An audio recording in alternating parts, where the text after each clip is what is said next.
Bismillahirrahmanirrahim. Alhamdulillahirabbil alamin. Wa bihi nasta'in ala umurid dunya waddin. Wassalatu wassalam ala asyrafil anbiya wal mursalin sayyidina Muhammadin wa ala alihi wa sahbihi ajma'in.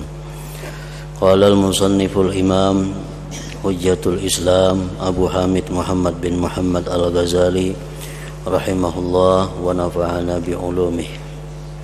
Wa min ayatihi asnaful hayawanat wa inqisamuha ila ma yatiru wa ila ma yamshi wa inqisamu ma yamshi ila ma yamshi ala rijlain wa ila ma yamshi ala arba'in wa ala ashrin wa ala mi'ah kama yushahadu bi ba'dil hasyarat summa inqisamuha bil manafi' was suwari wal ashkali wal akhlaqi wat tiba'. Panzur ila tuyuril jaw wa ila wuhushil bar wa ila al-bahaimil ahliyah tara fiha minal ajaib ma la tashukku ma'ahu bi 'azamati khaliqiha wa qudrati muqaddiriha wa hikmati musawwiriha wa kaifa yumkinu an yustaqsa min dzalika bal law aradna an nadhkura ajaibal baqqati awin namlati awin nahlati awil ankabut وهي من صغار الحيوانات ببنائها بيتها وبجمعها غذاءها وفي إلفها لزوجها وفي ادخارها لنفسها وفي حزقها في هندسة بيتها وفي هدايتها إلى حاجاتها لم نقدر على ذلك إلى آخره. Makna daripada kalamul Imam Al-Ghazali rahimahullah wa nafa'ana bi ulumih. Dan di antara tanda-tanda kebesarannya Allah Subhanahu wa ta'ala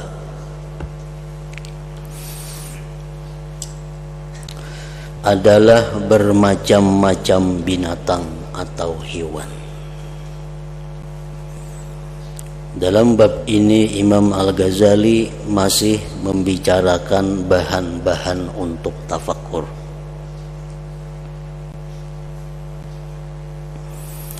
Sesudah beliau memberikan bahan-bahan tafakkur tentang bumi, kemudian beliau lanjutkan mengarahkan jalan atau bahan tafakkur kita tentang hayawan atau binatang-binatang.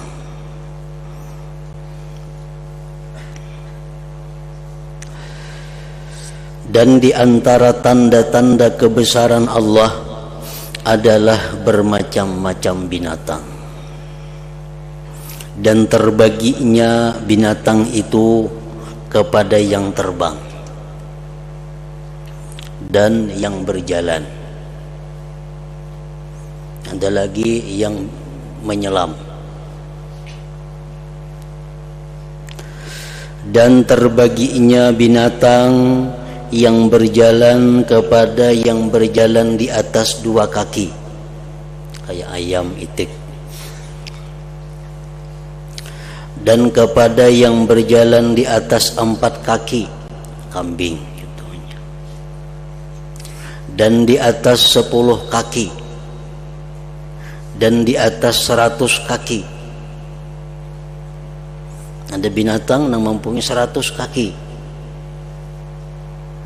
seperti yang disaksikan pada sebagian serangga. Kemudian pembagiannya tentang kemanfaatan, rupa, bentuk, akhlak dan tabiat. Jadi binatang-binatang itu tidak terlepas daripada manfaat yang dititipkan Allah di situ. Baik manfaat itu secara langsung atau manfaat itu tidak langsung. Berlain-lain rupanya, berlain-lain bentuknya, akhlak dan tabiatnya. Ada binatang yang sangat pemarah, ada binatang yang rakus, ada binatang yang tawadhu, ada binatang yang tamak, ada binatang yang qanaah, macam-macam tabiat atau akhlak daripada binatang itu.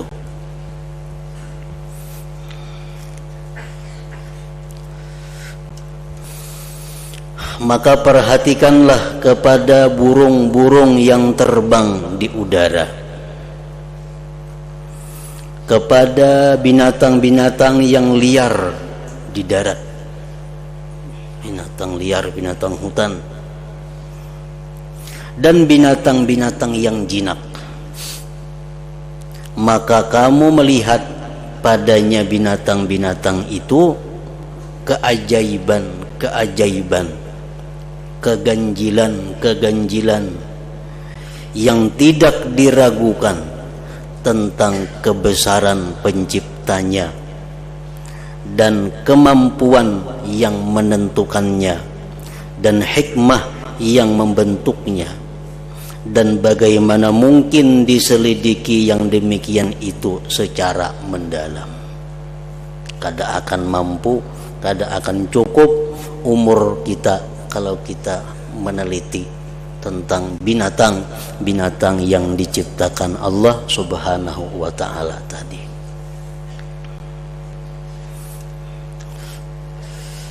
Dan di dalam Al-Quran cukup banyak surat-surat yang dinamai dengan nama binatang, seperti Al-Baqarah, sapi, ada surah An-Namal, surah semut, ada An-Nahl, surah lebah atau wanyi, ada lagi Al-Ankabut, surah kabibitak atau laba-laba.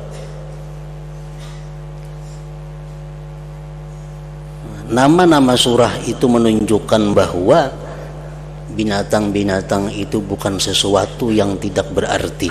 Itu menunjukkan bahwa binatang-binatang itu mempunyai rahasia-rahasia yang dalam, yang menunjukkan kebesaran penciptanya Allah Subhanahu wa ta'ala.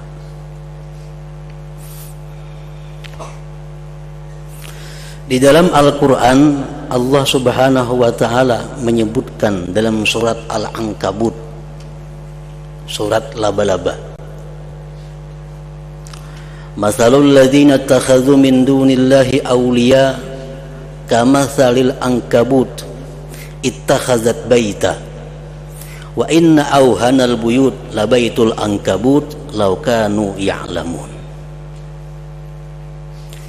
Perumpamaan orang-orang yang menjadikan selain Allah Tuhan, orang yang bertuhan selain Allah, orang yang berpegang kepada selain Allah, orang yang mengandalkan selain Allah.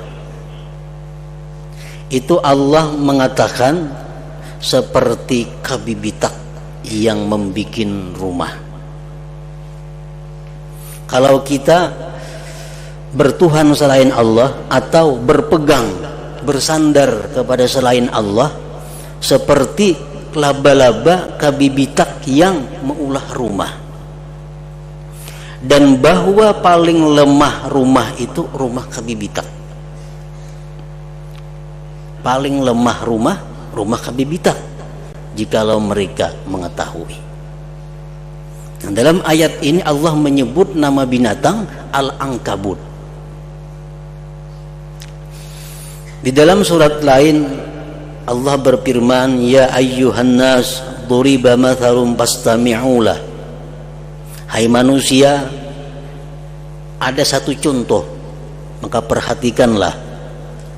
Innal ladzina tad'una min dunillahi la yakhluqu dzubaba walau ijtama'u lah. Sesungguhnya orang-orang yang kalian sembah selain Allah. Siapa yang kita sembah selain Allah? Siapa yang kita percayai selain Allah? Siapa yang kita pegang, kita sandari selain Allah? Mereka itu tidak mampu membikin lalat. Sekalipun mereka berkumpul seluruhnya. Tuhan, andai kata ada Tuhan selain Allah itu berkumpul meulah seikung lalat kada kawa. Apalagi patung-patung berhala-berhala.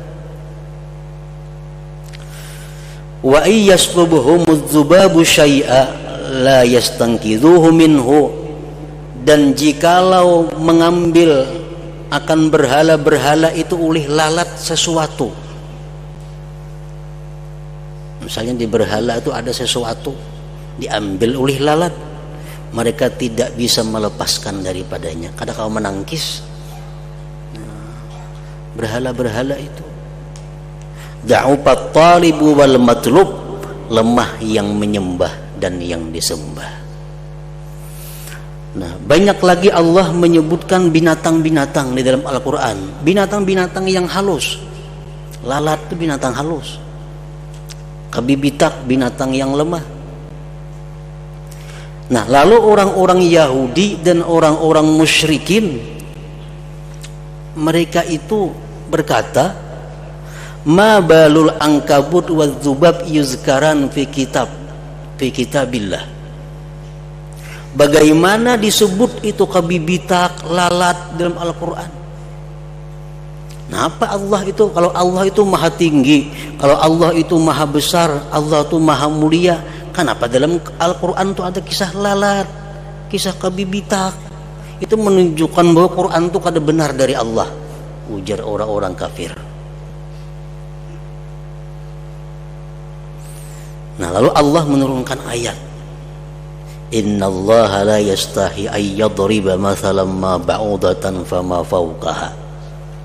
Allah itu kadang merasa malu mengulahkan contoh dalam Al-Quran itu nyamuk sekalipun atau yang selebihnya.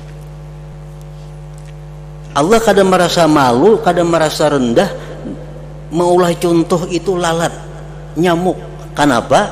Karena walaupun itu halus, hina, walaupun berkumpul seduniaan, kada bisa maulahnya.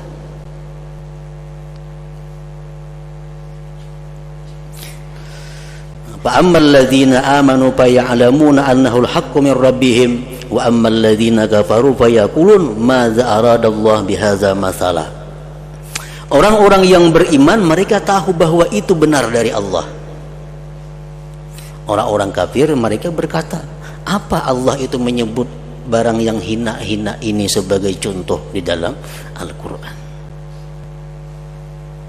Nah, jadi orang-orang yang menganggap lalat itu hina, lalat itu kada ada artinya, lalat itu apa kada ada gunanya, itu sama hanya dengan orang-orang yang ingkar kepada Allah Subhanahu wa ta'ala.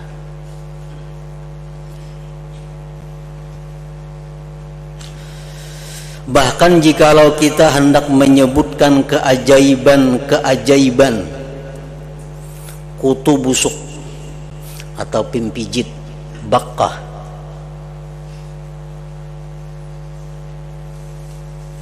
atau semut, atau lebah, atau laba-laba, sedang binatang-binatang itu termasuk binatang yang kecil. Pimpijit itu halus benar. Nah, laba-laba, tentang membangunnya akan rumahnya. Laba-laba itu bisa berulah rumah. Tentang mengumpulkannya akan makanannya, tentang kasih sayangnya kepada pasangannya, tentang penyimpanannya bagi dirinya, tentang kecerdasannya mengenali ukuran rumahnya, dan tentang memperoleh petunjuk kepada keperluan-keperluannya, maka kita tidak mampu atas demikian itu. Kita memikirkan nyamuk umpamanya. Nyamuk itu barang nang halus. Ternyata nyamuk itu ada mempunyai mata. Nah, kayak apa mata nyamuk itu genalnya? Nyamuk itu ada mempunyai utak. Otak muka nyamuk itu, ujar Imam Ghazali mengatakan untuk mengingat sesuatu. Otak tengah untuk ini gunanya, untuk belakang, otak belakang untuk ini gunanya. Dan nyamuk itu ada mempunyai kemaluan. Nyamuk nang sehalus itu begitu lengkap di dalamnya sesuatu-sesuatu yang menunjang kehidupan si nyamuk tadi. Dan apa hikmahnya Allah menciptakan nyamuk itu? Apa gunanya Allah menciptakan nyamuk itu? kadakawa diketahui seluruhnya apa hikmahnya Allah. Namun kita meyakini pasti ada rahasia hikmah di mana Allah menciptakan nyamuk itu. Cuman yang jelas kita kalau melihat, kalau mengetahui dengan sebab nyamuk itu orang manusia beribu-ribu umpat makan di situ. Siapa? Buruh-buruh tukang ulah obat nyamuk. Itu kan. Berapa ribu sedunia ini pedagang obat nyamuk, buruhnya, tukang ulahnya, mesinnya, segala macam. Hanya urusan nyamuk. Nah di situ mereka bisa hidup, di situ mereka bisa makan, gara-gara seekor nyamuk. Itu hikmah rahasia yang kita lihat. Dan mungkin ribuan lagi hikmah-hikmah, rahasia-rahasia Allah yang kita kada tahu pada seekor nyamuk tadi. Namun kalau diteliti pasti kita temukan rahasia-rahasia itu.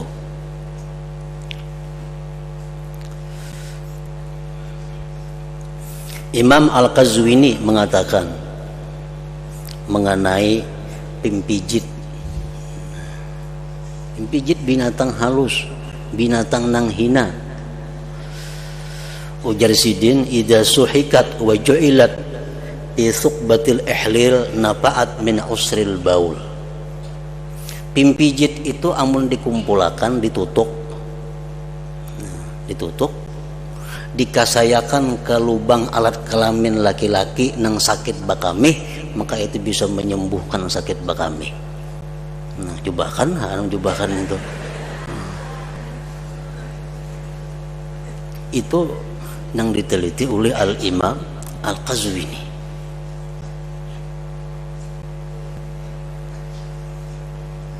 Pimpijit ternyata ada gunanya, ternyata ada hikmahnya. Dalam kitab Hayatul Hayawan disebutkan lagi tentang semut. Semut itu ada hintalunya. Bayzun namal ngarannya. Bayzun namal. Bayzun namal itu disebutkan di dalam kitab itu kalaunya ditumbuk, ditutuk jadi serbuk, dikasayakan ke sesuatu tempat di tubuh kita ini, maka di tempat itu kada akan mau tumbuh bulu atau rambut.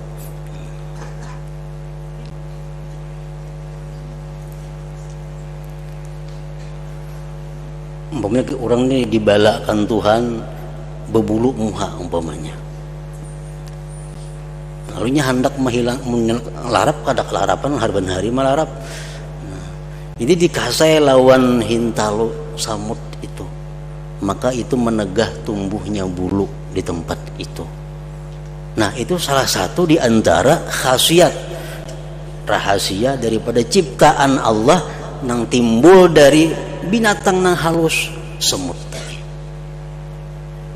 Walhasil apapun binatang-binatang, bagaimanapun kita anggap lemah, kita anggap hina binatang itu, pasti ada di dalamnya itu manfaat, di dalamnya itu ada rahasia yang menunjukkan kebesaran Allah Subhanahu wa ta'ala.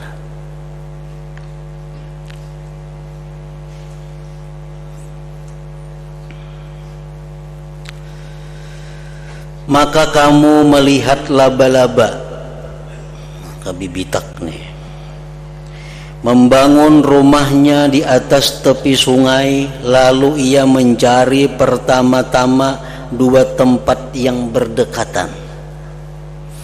Di antara keduanya ada lubang dengan ukuran sehasta atau kurang daripada itu, sehingga memungkinkan baginya menyambung dengan benang di antara kedua sudutnya.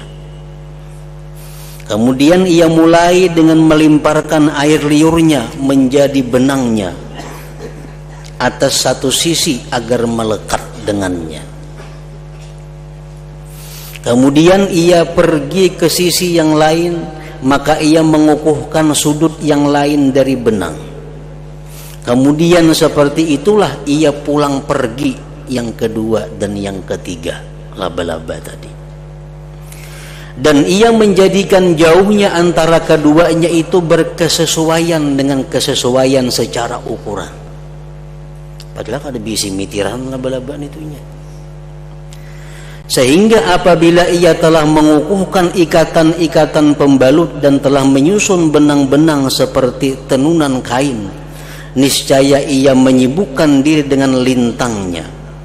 Lalu ia meletakkan benang lintang itu di atas benang bujur dan mengaitkan sebagiannya kepada sebagian yang lain. Dan ia mengukuhkan ikatan atas tempat bertemunya benang lintang dengan benang bujur. Dan ia menjaga pada sekalian yang demikian itu akan kesesuaian ukuran. Dan ia menjadikan sarangnya itu, rumahnya itu, yang demikian itu jaring yang jatuh di dalamnya kutu dan lalat. Jadi sarang kabibitak itu berfungsi sebagai penjaring, penangkap makanan-makanan untuk inya. Dan ia si laba-laba tadi duduk di suatu sudut dengan menunggu jatuhnya binatang buruan di dalam jaring. Nah, ini laba-laba ini sifatnya menunggu aja dengan makanan itu. Ini kada bercari kayak orang lain, tapi bitak nih sifatnya menunggu di dalam rumahnya. Kayaknya ada lalat nang masuk, kejerikit di situ. Kalau binatang buruan jatuh, maka ia bersegera kepada mengambilnya dan memakannya. Jika ia lemah dari berburu seperti itu, maka ia si laba-laba tadi mencari untuk dirinya suatu sudut dinding dan ia menyambung di antara dua tepi sudut dengan benang. Kemudian ia menggantungkan dirinya padanya dengan benang yang lain dan ia tetap menundukkan kepala di udara di mana ia menunggu lalat yang terbang. Maka apabila lalat terbang, maka laba-laba itu menjatuhkan dirinya kepadanya lalu menangkapnya dan ia melipat benang di atasnya, di atas kedua kakinya dan mengukuhkannya, kemudian ia memakannya. Para ulama hikmah mengatakan aqnaul asya al-ankabut, paling kanaah itu adalah kabibitak. Kabibitak ini binatang yang paling kanaah. Inya bercari di sarangnya aja, kada mau keluar pada sarang. Jadi binatang apa yang paling kanaah? Al-ankabut, binatang kabibitak. Binatang apa yang paling tamak? Az-zubab, lalat. Samuan dihinggapi. Wadah yang nyaman-nyaman dihinggapinya, gula dihinggapi, sampai kotoran pun dihinggapi lalat. Nah, hikmah Allah Subhanahu wa ta'ala, laba-laba ini adalah binatang paling kanaah dan lalat binatang paling tamak. Ternyata makanannya itu selaba-laba adalah lalat. Allah jadikan orang yang tamak itu akan termakan oleh orang yang kanaah.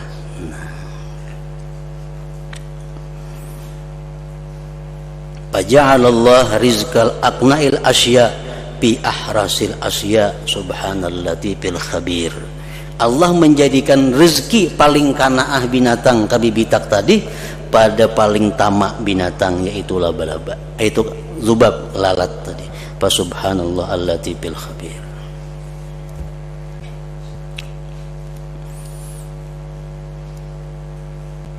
Apa rahasiatnya?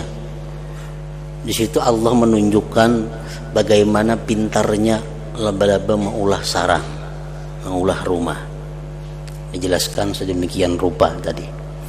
Dan apa gunanya sarang laba-laba itu? Sarang kabibitak itu bermanfaat. Manfaatnya apa? Manfaat sarang kabibitak itu untuk luka. Nah, disebutkan di dalam kitab masalah ini bahwa sarang kabibitak itu sangat berguna untuk mengobati luka supaya jangan bengkak dan menghentikan darah.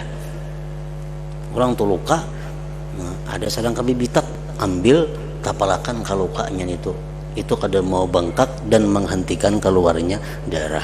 Itu salah satu di antara khasiat yang ada di sarang kabibitak tadi.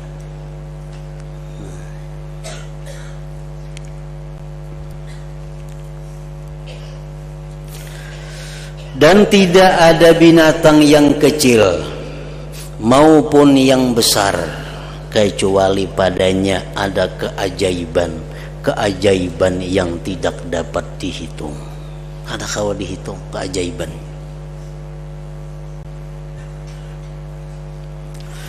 Apakah kamu melihat bahwa laba-laba itu mempelajari perbuatan ini dari dirinya? Mungkinkah laba-laba itu belajarnya seorang bisa macam itu mengulah sarang demikian bagusnya? Atau itu ada dengan sendirinya? Maulah sarang itu ada seorangannya? Kada mau. Atau diadakan oleh manusia? Manusia kada bisa berulah sarang kabibitak. Atau diajarkannya? Atau tidak ada pemberi petunjuk dan tidak ada pengajar baginya? Kada mungkin. Pasti laba-laba itu mendapat petunjuk hidayah dari Allah Subhanahu wa ta'ala bagaimana caranya maulah sarang untuk kehidupan si kabibitak tadi. Nah, itu menunjukkan bahwa Maha Alim, Maha segala-galanya, yang menciptakan laba-laba itu Allah Subhanahu wa ta'ala. Nah, ini merupakan bahan tafakur, bahan pemikiran yang apabila berujung kepada pengakuan Maha Suci Allah, bila mana tafakur itu berakhir dengan Maha Hibat Allah, tafakur kita berujung dengan Maha Besar kuasa Allah, maka tafakur tadi mendapatkan nilai pahala lebih baik daripada ibadah 1 tahun.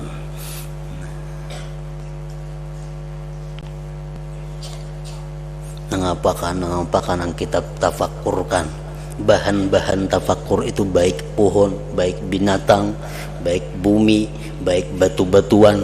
Tafakur kita renungi, ujungnya kita mengakui bahwa itu adalah kebesaran Allah. Nah, itu ngarannya tafakur yang bernilai pahala besar tadi.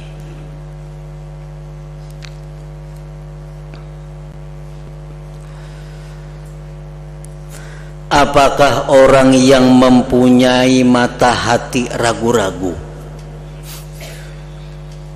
bahwa laba-laba itu adalah binatang yang miskin, yang patut dikasihani, lemah, tidak ada kemampuan?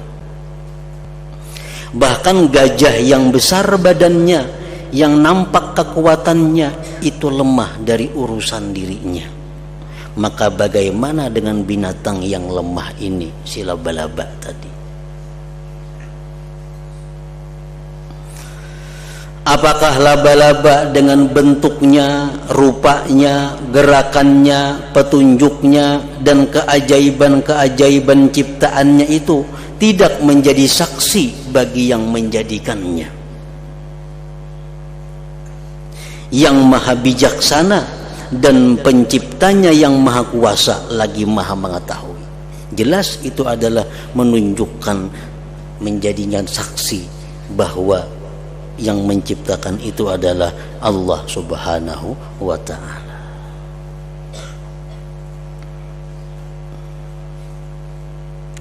Maka orang yang berpenglihatan hati melihat, orang yang mata hatinya hidup, dia melihat pada diri ini binatang.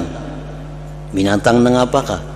Daripada kebesaran pencipta yang maha mengatur, dan keagungannya dan kesempurnaan kudratnya dan hikmahnya yang menjadikan akal-akal bingung padanya, lebih-lebih tentang binatang-binatang lainnya.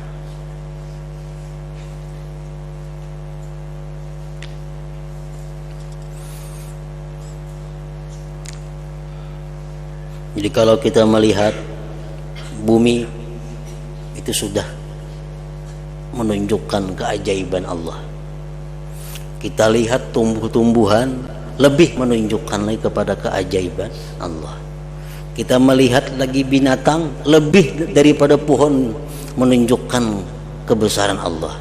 Nah, Kita melihat diri kita manusia lebih lagi daripada binatang, menunjukkan kepada kebesaran Allah Subhanahu wa taala.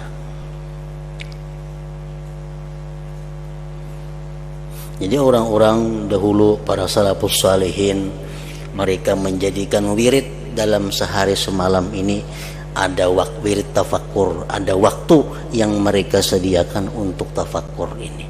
Misal waktu pagi mereka sediakan waktu 10 menit atau 15 menit untuk tafakkur. Nah, kemarian atau malam mereka sediakan juga waktu sekian menit untuk tafakkur. Kenapa? Karena tafakkur ini pahalanya melebihi daripada pahala-pahala yang lainnya. Jadi misal kita ada wirid zikir 1000 sehari, kita ada wiridan salawat 1000 sehari, ada wirid istighfar 200-300 sehari, ada wirid tasbih subhanallahil azim wa bihamdi sekian ratus sehari.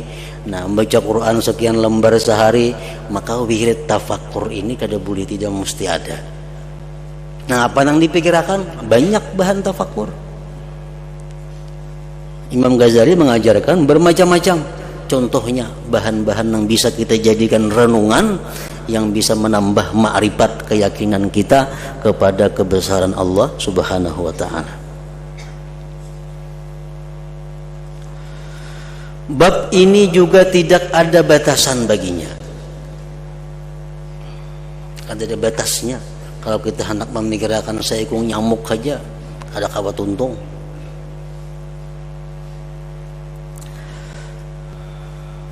Sesungguhnya binatang-binatang, bentuk-bentuknya, akhlaknya, dan tabiat-tabiatnya itu tidak terbatas. Dan hanya saja gugur kekaguman hati daripadanya karena kejinakan hati, keseringan hati dengan banyak menyaksikan. Kenapa kita melihat nyamuk kada tergugah? Kenapa kita melihat lalat kada tergugah tafakkur? Kenapa kita melihat iwak kada tergugah tafakkur? Karena kerancakan melihat. Karena kerancakan melihat lalat, kerancakan melihat nyamuk, kerancakan melihat iwak, lalu pengaruhnya itu gugur di hati kita, sehingga menjadi biasa. Dan hanya saja gugur kekaguman hati daripadanya karena kejinakan hati dengan banyak menyaksikan. Nah, namun apabila ia melihat sesuatu binatang yang asing, namun ada timbul binatang nang hanyar, walaupun ulat tapi hanyar. Ini binatang hanyar nang kita lihat, niscaya membarulah kekagumannya. Aneh, kita asa kagum. Kita melihat kambing yang betisnya biasa 4, ada kambing 10 betisnya. Nah, kita pasti kagum melihat.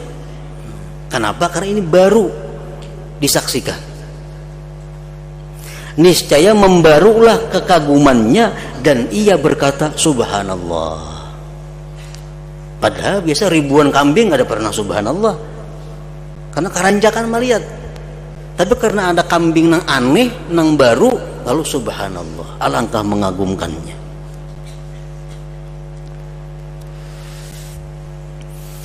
Dan manusia adalah binatang yang paling menakjubkan. Kalau kita bicara tentang binatang yang paling tak menakjubkan, binatang yang paling aneh, itu adalah namanya manusia. Manusia ini disebut hayawan, hayawanun natik, binatang yang bisa berpikir.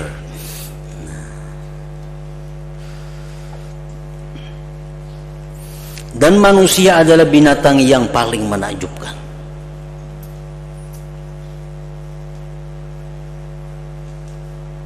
Dan ia tidak merasa kagum dari dirinya. Kita nih padahal paling aneh ciptaan Allah. Syarat apa aja binatang adalah binatang yang bisa sepeda motor, yang bisa menyupir, kan ada. Tapi kalau manusia jadi pilot macam-macam.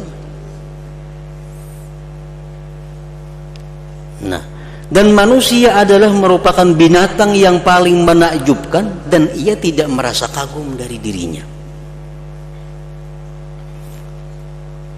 Tetapi jikalau ia memandang kepada binatang-binatang ternak yang hatinya jinak kepadanya dan memandang kepada bentuk-bentuknya dan rupa-rupanya, kemudian kepada manfaat-manfaatnya dan faidah-faidahnya, dari kulit-kulitnya, bulu-bulunya dan rambut-rambutnya yang dijadikan oleh Allah sebagai pakaian bagi makhluknya dan sebagai perlindungan bagi mereka dalam bepergian mereka dan bermukimnya mereka, dan bejana-bejana bagi minuman mereka dan wadah-wadah bagi bahan makanan mereka, dan pemeliharaan bagi tapak kaki mereka. Dan Dia Allah menjadikan air susunya dan dagingnya binatang tadi makanan bagi mereka manusia. Kemudian Dia Allah menjadikan sebagiannya hiasan bagi kendaraan dan sebagiannya binatang untuk pembawa beban-beban yang berat yang menempuh desa-desa dan padang-padang yang jauh. Niscaya orang yang memandang memperbanyak rasa kekaguman dari hikmah orang yang menciptakannya dan merupakannya.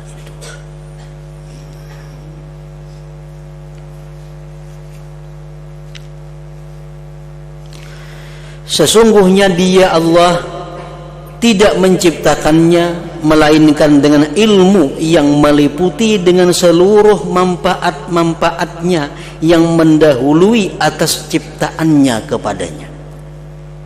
Artinya Allah itu sebelum menjadikan nyamuk umpamanya, itu Allah sudah mengetahui nyamuknya seperti ini, manfaatnya ini, bahayanya ini, macam-macam sudah diketahui oleh Allah.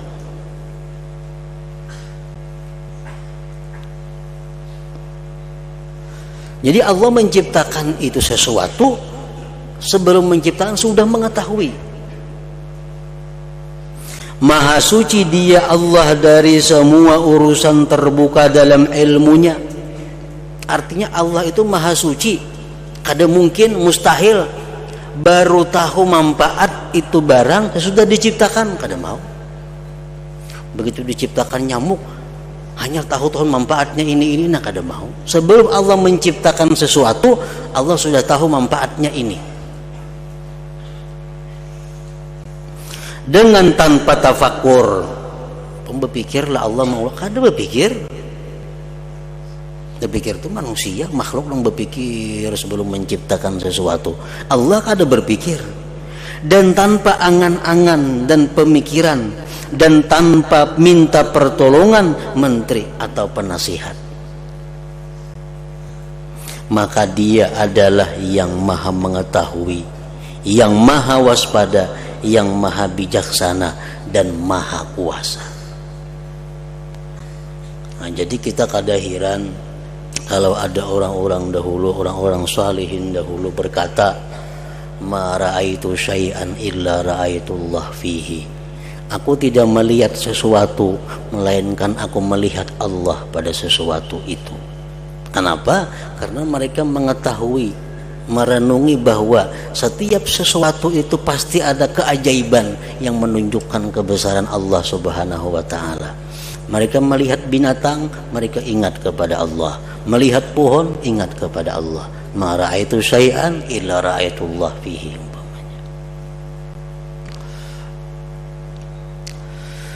Maka Dia Allah telah mengeluarkan dengan paling sedikitnya yang sedikit dari apa yang diciptakannya akan benarnya kesaksian dari hati orang-orang yang ma'rifat dengan keesaannya.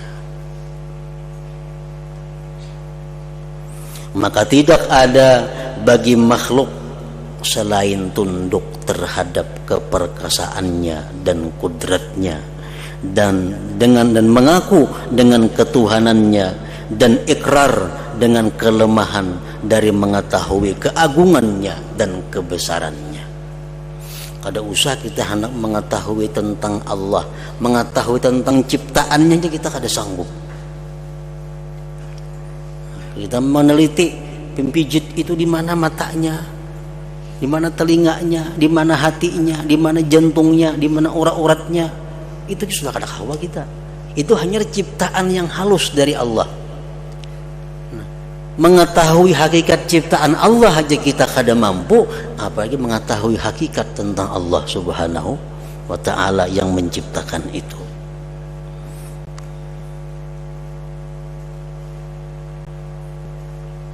Maka siapakah yang dapat menghitung pujian kepadanya Allah Subhanahu wa ta'ala? Pujian semacam apa yang layak dipersembahkan kepada Allah? Kada kawa. Sehebat apapun kita memuji Allah, masih kurang daripada yang sebenarnya. Kalau kita biasa memuji makhluk Allah selain daripada Rasulullah, pujian itu pasti berlebihan daripada yang sebenarnya. Kita memuji makhluk Allah selain daripada Nabi kita puji orang itu ini, pujian itu lebih daripada sebujurnya. Padahal ada sehebat itu, Pak. Nah, tapi kalau kita memuji Allah, kita memuji Rasulullah, bagaimanapun pujian kita masih kurang dari kehebatan yang ada pada Allah Subhanahu wa ta'ala dan yang ada pada Rasulullah sallallahu alaihi wasallam. Makanya Rasulullah memuji Allah dengan perkataan sebagaimana engkau memuji dirimu. Nah, ya Allah, aku memuji engkau sebagaimana engkau memuji dirimu. Karena hanya macam itu engkau. Maka siapakah yang dapat menghitung pujian kepadanya? Bahkan dia itu sebagaimana dia memuji atas zatnya sendiri. Sesungguhnya akhir ma'rifat kita adalah pengakuan dengan kelemahan daripada mengenalnya. Itu ujung daripada ma'rifat adalah mengakui kelemahan kita kepada ma'rifat itu sendiri. Orang yang makrifat kepada Allah itu mengakui bahwa dia kada mampu makrifat kepada Allah. Nah, itu ujungnya makrifat. Sesungguhnya akhir makrifat kita adalah pengakuan dengan lemahnya daripada makrifat, daripada mengenalnya. Maka kita memohon kepada Allah Ta'ala agar memuliakan kita dengan petunjuknya, dengan anugerahnya dan kasih sayangnya. Amin, amin ya rabbal alamin. Dan diantara tanda-tanda kebesarannya adalah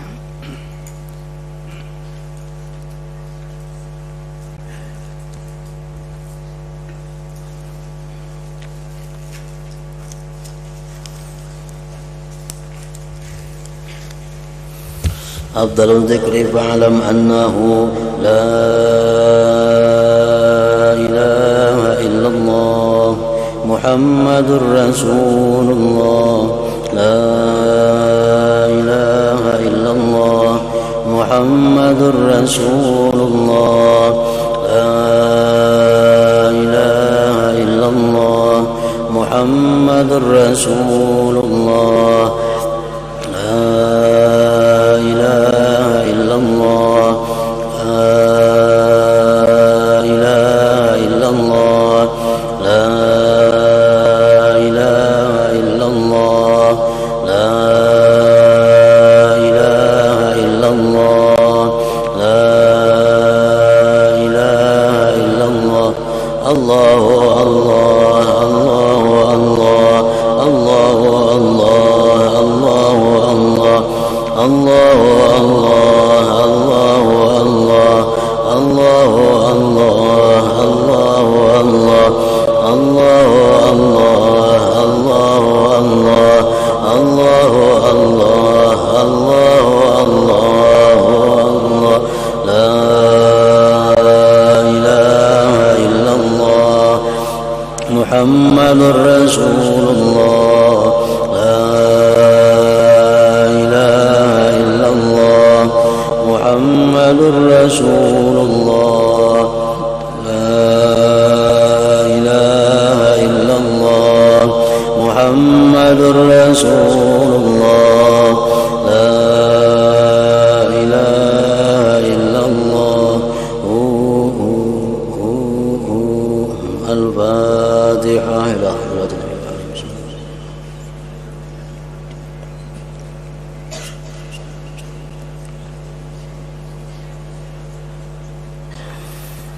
فيا أيها الرجل منه شفاعة صلوا عليه وسلموا تسليما اللهم صل وسلم